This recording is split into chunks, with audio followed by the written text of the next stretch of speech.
एक किसान को सोने का टुकड़ा मिला और वह खुशी से झूम उठा। जब उसने और खुदाई की तो पाया कि सोना बहुत विशाल था, इसलिए उसने दिन रात बिना रुके खोदना जारी रखा। कई महीनों बाद पूरा सोना सामने आ गया। उसे पता नहीं था कि उसकी गतिविधियां किसी ने देख ली थीं और अधिकारियों को बता दिया था। जल्द ही सैनिकों ने सोने को घेर लिया और सम्राट को सौंप दिया, लेकिन इसके साथ आई विपत्ति। अन्य देश इस सोने को पाने के लिए हमला करने लगे, जिससे लगातार युद्ध चलते रहे और आम लोगों का जीवन दुख से भर गया। तब सम्राट को समझ आया कि सारी समस्याओं का मूल वही सोना है, इसलिए उन्होंने इसे नष्ट करने का फैसला किया। अंत में इसे एक ज्वालामुखी में फेंक दिया गया, लेकिन इसके आकार के कारण सोना ज्वालामुखी के मुंह में फंस गया, जिससे नीचे की ऊर्जा बढ़ती चली गई। सोना अंततः पृथ्वी से निकलकर अंतरिक्ष की गहराइयों में चला गया।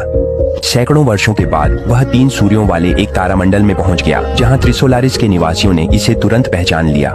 उन्हें लगा कि ये किसी दूसरी सभ्यता का भेजा हुआ कोई हथियार है, तो उन्होंने उसे रोक लिया, फिर सोने के उड़ने की दिशा को फॉलो किया और इसी तरह धरती का पता लगा लिया। बस यहीं से उनके मन में दुश्मनी की शुरुआत हो गई। बदला लेने के लिए त्रिसोलारिस वासियों ने पृथ्वी की वैज्ञानिक प्रगति रोकने हेतु अपना नवीनतम हथियार बेल्ट तैयार किया। शीघ्र ही वह प्रकाश की गति से भी तेज पृथ्वी की ओर उड़ा और कई त्रिसोलारिस के अंतरिक्ष यान भी उसके साथ चले। उसी समय पृथ्वी पर एक नृत्य प्रतियोगिता शुरू हो रही थी, जिसमें एक युवा मंच पर प्रदर्शन करने वाला था। इसी दौरान बेल्ट शीघ्र ही पृथ्वी पर पहुंच गया। संयोग से यह उस युवक की पीठ पर चिपक गया और उसका शरीर अनियंत्रित होने लगा। आश्चर्यजनक रूप से टीवी के सामने बैठे दर्शक भी उसके साथ नाचने लगे। सभी लोग जैसे जादू के प्रभाव में आकर अपना काम और पढ़ाई छोड़कर नाचने लगे।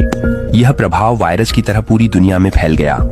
मानव समाज पूरी तरह से ठहर गया, वायरस की तरह दुनिया भर में फैल गया।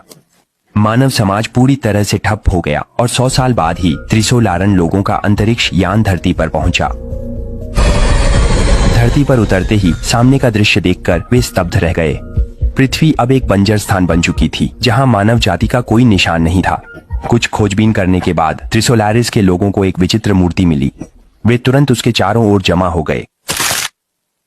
अंदर एक इंसान दिखाई दिया, जो वही युवक था जिसे हमने पहले देखा था। वो अचानक बहुत तेज भागने लगा और भीड़ में इधर उधर टकराने लगा। त्रिसोलारिस वाले तो समझ ही नहीं पाए क्या हो रहा है, बस डर के मारे भाग खड़े हुए। लेकिन वहां पर बात खत्म नहीं हुई।